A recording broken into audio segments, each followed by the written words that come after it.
Hello అండి, జయ Kamal రెసిపీకి welcome. ఈరోజు మనం చేసుకునే ఐటెం పేరు మినప వడియాలు అండ్ చింత చిగురు.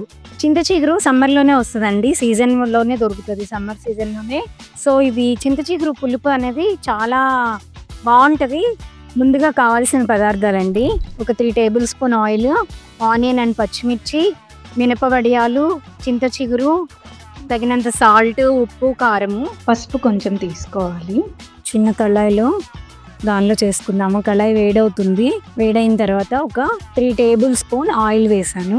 వేడవగానే ఆవాలు, జీలకర్ర వేస్తున్నాను. ఒక 3 పచ్చిమిర్చి, 2 ఆనియన్స్ ఇది వేసేసుకుంటున్నాను. ఆనియన్స్ మీకు త్వరగా వేగాలి అంటే చిన్న టిప్ చెప్తానండి. కొంచెం ఆనియన్స్కి సరిపడా అంత సాల్ట్ బిఫోరే వేసేసుకోవాలి. వేసుకుంటే దీనిలో వాటర్ ఫామ్ అవుతుంది, తొందరగా కొంచెం ఈజీగా ఫామ్ అవుతుంది, త్వరగా వేగుతుంది అనమాట. ప్లస్ ఆనియన్స్ కూడా మాడవు, నల్లగా బ్లాక్ అయిపోతూ ఉంటాయి ఆనియన్స్. ఇప్పుడు దీనివల్ల ఏంటంటే సాఫ్ట్గా తొందరగా అవుతాయి, బ్లాక్ కూడా అవ్వవు. ఇది ఇలా వేసుకుని చక్కగా ఇలా కలిపేసుకుని 5-10 మినిట్స్లో సాఫ్ట్ అయిపోతుంది. మూత పెట్టేసుకోవాలి. ఇలా సాఫ్ట్గా బ్రౌన్గా వచ్చేసింది. మనము 1 కప్పు వడియాలు తీసుకుంటే చింత చిగురు కూడా 1 కప్ తీసుకోవాలి. వడియాలకి ఈక్వల్గా చింత చిగురుని తీసుకోవాలి. ఇప్పుడు మనం దీంట్లో మీకు చెప్పాను కదా, చింత చిగురు యాక్చువల్గా ఇది నేను ఒక 10 డేస్ బిఫోరే తీసుకున్నాను, ఫ్రీజర్లో పెట్టుకున్నా, అందుకే మీకు కలర్ ఇలా ఉంటుంది. బట్ ఇది ఎన్ని డేస్ అయినా మనము ఫ్రీజర్లో పెట్టుకుంటే యూజ్ చేసుకోవచ్చు. ఈ సమ్మర్ సీజన్లోనే దొరుకుతుంది కాబట్టి మనము తీసుకుని దీన్ని ఫ్రీజర్ చేసుకుంటే ఒక 6 మంత్స్ వరకు కూడా ఉంటుందండి. దీన్ని ఇలా కలిపేసుకుంటున్నాము.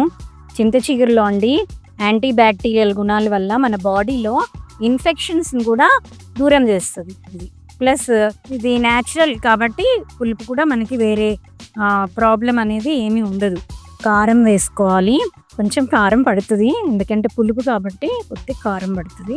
మనం వేపుకునేటప్పుడు ఆనియన్స్కి సరిపడా సాల్ట్ వేసేసాను కదా, అందుకే కొంచెమే వేస్తున్నాను. మళ్ళీ వాటర్ సరిపడా కొంచెం ఇలా తీసేసుకుంటే కొంచెం ఉడికిపోతుంది అన్నమాట. ఈ వాటర్ కొంచెం పోసేసుకుని మూత పెట్టేసుకోవాలి. ఇప్పుడు చూడండి, మంచిగా చింత చిగురు మగ్గిపోయిందండి. చూడండి ఇట్లా వచ్చేస్తుంది. ఇలా వచ్చినప్పుడు ఆల్రెడీ మినప వడియాలని చెప్పాను కదా, చింత చిగురు, మినప వడియాలు. చింత చిగురు వేసిన తర్వాత 10 మినిట్స్ పడుతుందండి ఉడకడానికి.